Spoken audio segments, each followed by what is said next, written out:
1, 2, 3 o'clock, 4 o'clock. Welcome back, my creative cosmonauts. We are outside because it's beautiful. It's sunny. It's almost summer. It is summer? I don't know. Who cares? A little word from a wise. No one belongs in a closet. But if you feel safer inside, I'll guard the door. If you need someone safe to come out to, I'm here. No judgment, just support and love. If your family doesn't support you, you are part of my family, the Cosmonauts. And I will always, always have your back. With that said, happy Pride Month. Let's rock it.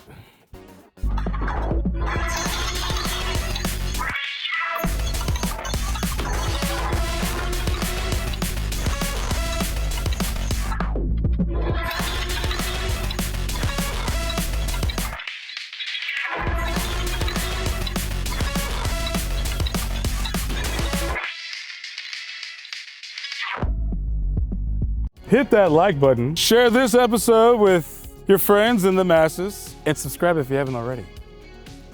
Did you know that there are several fan film festivals, including ones that recognize independent filmmakers that feature films from around the world? I was invited to one called Geek Fest Film Festival. I ran into some friends, some fans. It was absolutely amazing. And the one that grabbed my attention was Rise of the Fallen Angel, directed by Roberto Stronger. I know we touched on the subject before with Vera Vanguard. That was a great episode. She said, and I quote, "If you want something done, do it yourself." I asked Robert if he would come onto the show and talk about his film, because it's beautiful. Miniatures, models, all that stuff, it's crazy. But first, let's check in with Sami the Monster for Comic Book of the Day and Jesse with Trivia. What-ah?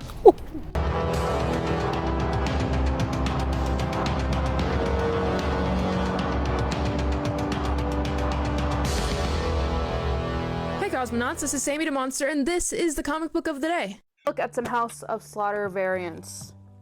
This is issue 22 of House of Slaughter. This variant is by Nick Robles. This features the main character of the current storyline. This is Jace Butcher. He also has a line work edition of this variant as well. Spoiler alert, this is an epic cover. This is by Antonio Fuso. This features Aaron Slaughter on the cover. Actual spoiler alert, but Aaron Slaughter died in the first storyline of House of Slaughter. He is the lover of Jace Butcher, and oh my god, this is spooky and heartbreaking, and there's just all of these details. There are like indents here of blackbirds that blend in with the background. It really gives it just some great texture, and oh my god, he just looks so creepy. I love it. This variant is by Werther del Era. I love that this features the two silver masks on the cover. I can't wait to learn more about them. I love the color scheme. I love the line work. Fantastic. That was a virgin cover, meaning that it has no text on it. So this is the normal cover. This is by Nimit Malavia. I love the color scheme. This seems to be Sunny on the cover. You can tell because he has a mask from the House of Butcher that has no teeth. So he's a young hunter and he has an eye patch. And he's hanging out at the carnival, which is an important setting in this current issue. And he's holding Jace's weapons. Love this collection of variants. If you have not grabbed these, check them out at your local comic book shop. Check out local comic book shop Locator, by the way, and comment down below what your favorite one is of the ones I showed off in this video. Thanks for watching, and happy collecting and happy reading. Bye. Hey there, Cosmonauts! Happy Pride Month! Let's get started, because this one's gonna be a little tricky. Name that Disney movie that starred these 4 actors. And instead of giving you the name of these actors, I'm going to describe their best works from some iconic films they've been in. A Woman in Search of the Goblin King. A pawn shop owner that gets blown up by a crow. A man that's lost on the island with a few others. And a Ferengi that works with his brother on a space station, deep in space. Stay tuned for the answer after the interview. Hi there. Can you hear me? Who am I? I rebuild you so that you can live the life you choose. You can write poetry. You can be a singer. I'm going to be a hunter, like you. My sister is stripped down to nothing. What makes you think you deserve to live more than her?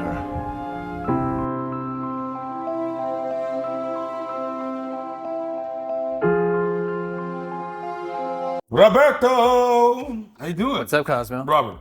I always say Roberto because I like the word Roberto. I'll roll with it. You roll with it? Yeah. Roll with it, baby. So, many of you at home may not know there's the Geek Fest. It's like a fan film thing, right? Yeah, Geek Fest is in year 11 now. For the first time in 11 years, they showed all the fan films and the other films in the festival on the big screen. And They showed some good ones. It was awesome. They showed some good ones, but the best one was Alita. Before we get into the movie, tell me how did you feel seeing it on the big screen?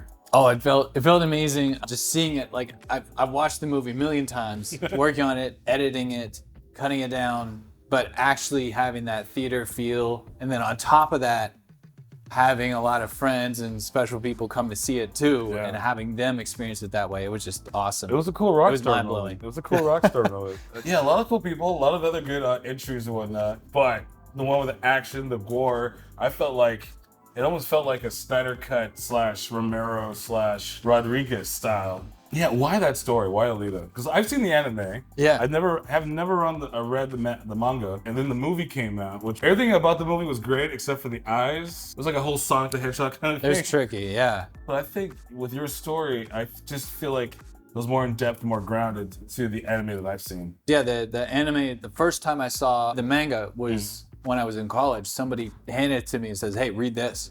And I was like, what? This is awesome. I wanted to draw out the dynamic of the relationship between Dr. Ito and Alita, because there was this, in the manga, there was this kind of nurturing foster parent, but then it turned into kind of like an over-controlling parent, and then she ran away. She took off. Oh, no shit. And he chased after her. Oh, wow. So it was this whole kind of darker, kind of stalker turn that was never, they wanted to glaze over that in the big It's like Hollywood Frankenstein's creation. yeah, and it just kind of took off. I wanted to, no relationship is perfect, and I wanted to dive into that aspect of their relationship. And there's a specific quote from the manga that I drew out, at least from the English translation, where there's a point where Dr. Ito says, "That's not the dream I had for you," which is like, wow. That line just blew me away, and I said, that's got to be in there. How did you know when you found your Alita? First, we did a big casting for acting. We had a whole bunch of gals, some that we sought out and some that responded to our casting call. And then I had my fight coordinator, Toy Lay, and I said, Toy, drill these guys and see who can actually do it. Right. And in the audition, they all said they could fight. And then we brought them out into the park. She had them drilling, doing punches and kicks. Yeah. Not all of them could fight. I had to make a very careful, I had the obsession that I wanted actors that could do their own stunts, do Right. their That own looks fighting. believable too when they're about to get into That the looks fight really mode. believable. Yeah. And also, we probably couldn't have afforded to make more than one costume. So yeah, I had to make the best decision between the acting performance and between their fighting performance, and just kind of pick the best fit. And that was Donna. Donna Lee. Donna Lee. Yeah. Absolutely amazing. So the ship is floating in the air. Right. You built that. I built that. So that was kind of a practical model. Uh-huh. I grew up with like old sci-fi stuff. We Yeah. see like even 60s stuff to see like the wonky spaceship. Yeah. But going later, James Cameron, we see that Nostromo like flying through space with all the cool stuff on it, or Star Destroyers. Yeah. They have all these details, and I'm like, I want to do that. I want to make one of those. The design of the floating city in the manga is like pretty simple. It's just like a cone. Yeah. So I was like, all right, blank slate. I can just elaborate with details. So I built something centered around an old hubcap and just kind of like went from there and just Build kind on top of it. yeah, I just kind of, spoiler alert, I just dove into the lore of like, what would a space elevator that's been destroyed and knocked down, what would that look like? Nice. And having an entire city built on top of it. So I carved like tiny skyscrapers out of little pieces of wood. So there's like, kind of like little carved details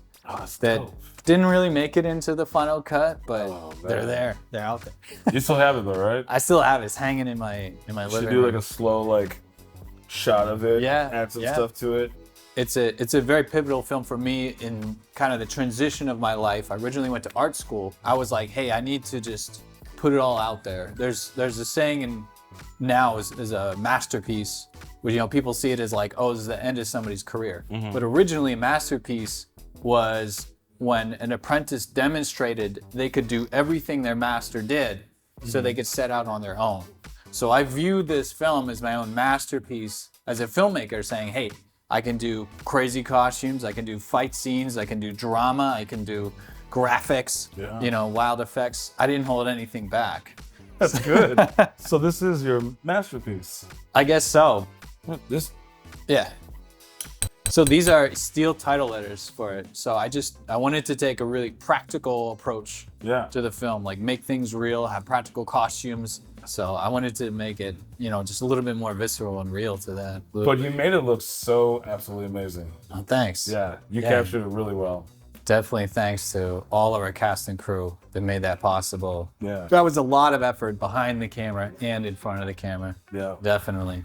So now, okay, we started at the Geek Fest. Wow, where are we been playing now? So Geek Fest is our premiere. It was wildly successful. We won Best of the Festival and Best Fan Film, we couldn't have asked for more. That was great. Best fan film? Best Fan Film, That's Best of the Festival. that is freaking dope. So we had a great start. I've applied to a few more select festivals because it is a fan film, so I'm not gonna apply to like a really heavy film circuit. I mainly just want to share it with everybody, So do you have any other projects besides that you're thinking about working on? Yeah, right now I'm working on writing my first feature film script. Oh shit. So I'm jumping up to that level next, Okay. but it's a whole endeavor writing a feature film script versus a short. It's a different world, so. What are the pros and cons to anybody at home that's looking to get into putting together a fan film at least? I'll just say filmmaking in general. The pros are, it's a lot of fun. It's awesome. It's very gratifying. Once you're done, you've got something that could essentially last forever. Yeah. As long as you don't lose the footage. And you can share it with everybody else. It's just one of the most gratifying creative experiences, because also there's a whole crew of people involved in building that vision and even kind of reinventing it with you as you're collaborating with all your department heads. You say, hey, I need this done, and they do it a little bit differently than you expect, and you say, hey, that's a good idea. Right. You go with that. So yeah, those are all the pros. It's awesome. And now the cons. The cons. It's hard. Yeah. It takes a lot of time. Yeah. It wants a lot of money. It's hungry. There's times of hopelessness. There's times of disaster. There's times where you think it's all gonna be ending. It won't happen. Yeah. There's times where you think you're crazy. So you're saying therapy helps. Therapy helps. But art's therapy, so it's a vicious cycle. Art is therapy. We should be sponsored by BetterHelp.com. Yeah, it's very difficult. Sort of a different path than your average salary man or salary woman that you're. I feel like in a lot of ways you're kind of rolling the dice on yourself. I'm gonna make something awesome. That's awesome. It's like this show. Hey. All right, Rob, thank you. That's our time, but Thanks. keep me posted in the loop of anything. Next premiere you have, I would love to take the Cosmonauts with me to your premiere Let's do it. and just rock it. Absolutely. And if you're doing anything on set, like behind the scenes, we can come in and hey, what are you doing here? Put you in the director's chair, All right. Like that'd be cool. That works. Cool, man. Cool, Thank man. you so much. Yeah, thanks a lot. All right, cosmonauts, this one was kind of tricky. But did you guess the Walt Disney movie that had these 4 actors in? Jennifer Connelly, Terry O'Quinn, John Polito, and Max Gordonschick. I hope I pronounced that right.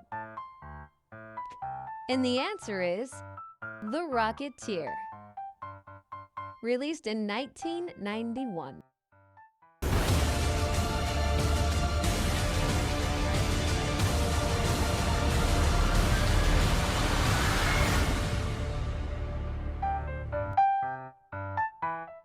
Robert, thank you so much for your time and dedication to what you have done. Your masterpiece, your work. I love it. I know you're gonna do more, so please let me know, keep me in the loop, and the Cosmo Show will be there for some behind the scenes stuff. If you guys wanna check out Robert, links are down below. Please go check it out. And if it's playing at a film festival like maybe LA Comic-Con, if you're gonna be there, go and check it out. It's absolutely freaking beautiful. Catch me on the Delula Canoe, new episode every Monday with the beautiful, amazing Dara Taylor as the host, and I'm my co-host, little sidekick like her Robin. Become a Cosmonaut Patreon member for exclusive stuff and early access to episodes. Cosmo's Happy Hour is in the works, where I'm bringing on guests from the past and we just catch up and we check out happy hours of the places around LA and then maybe in your hometown, depending on the moolah. Make sure to subscribe, check that out, and bada bing, bada boom. Find the show on Spotify for on the go, like if you're on a long road trip up to Oregon and you're gonna visit your best friend, Mac. Hi, Mac, how you doing? A little shout out. And Instagram to stay connected. Talk to me, come on. Give me some questions and whatnot. Or go onto the Delula Canoe and ask Dare some questions for me.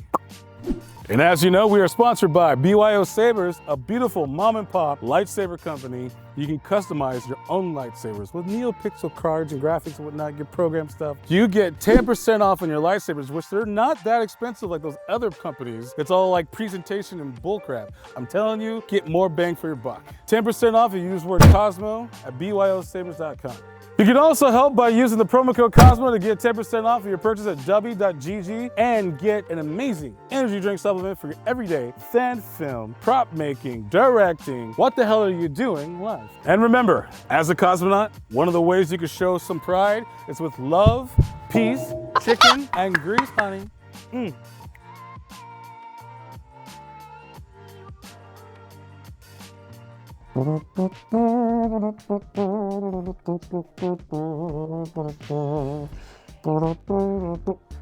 Oh, hey, you guys still here? The episode's over. You can tune in every other Thursday for a new episode of the Cosmo Show. I guess in the meantime, you can check on these boxes, see some more content. Yeah. Ooh, how did that get up there? Ooh. Yeah.